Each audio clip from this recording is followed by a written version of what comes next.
তোমাদের বাড়ির কতজন মেম্বার আছে? আজকে স্যার 5 জন। কিন্তু এখানে লিস্টে দেখতে পাচ্ছি তো 3 জন, আর বাকি 2জন কোথা থেকে এলো?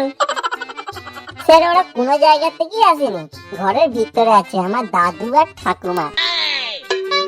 তোমার দাদু ঠাকুমা 2002 সালে ভোট দিয়েছিল? না স্যার দেয়নি। কেন দেয়নি? আসলে স্যার 2002 সালে আমার দাদু বাংলাদেশে কাজে গিয়েছিল তো, তাই আর ভোট দিতে পারিনি স্যার। কই তোমার দাদু ঠাকুমাকে ডাকো। স্যার দাদু বাড়িতে নেই। বাড়িতে নেই মানে? তাহলে বললে যে ভিতরে আছে।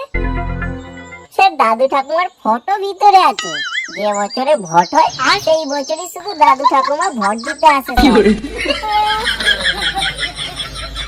আরে কপাল, আমি কোন বালছালদের ইনভেস্টিগেশন করতে এসেছি।